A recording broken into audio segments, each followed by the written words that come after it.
สิมาสอนเกี่ยวกับการตั้งเน็ตหลักเก่าสำหรับ Unitel มีทางจงควรไปหา109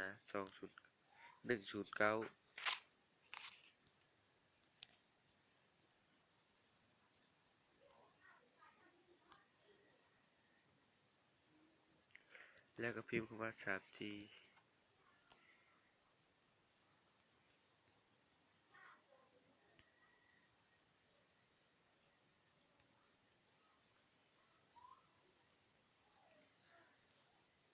แล้วเราก็เข้าไปในธนาคารเลย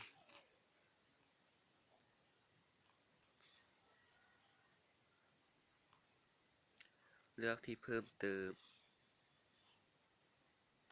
เครือข่ายมือถือชื่อจุดเข้าใช้งานแล้วค่อยต้องการตั้ง12นะไปกด12กดปุ่มเมนูทางเบื้องซ้ายถ้าเป็นSamsungจะมี3ปุ่มตัวเลือกให้อยู่ที่นี่เป็น AS ถ้าเป็นItel Mobile Detect จะเป็นคล้ายๆเดียวกัน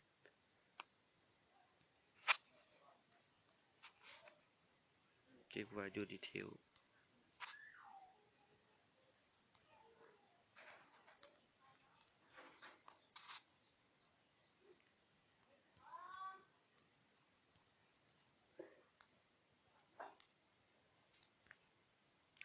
แล้วเราก็บันทึก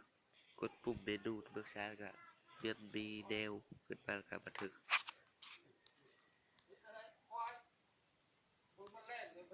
เปิดรูปมันจะเป็นขึ้นมาขึ้นแล้วสำหรับคลิปนี้ขอจบเพียงเท่านี้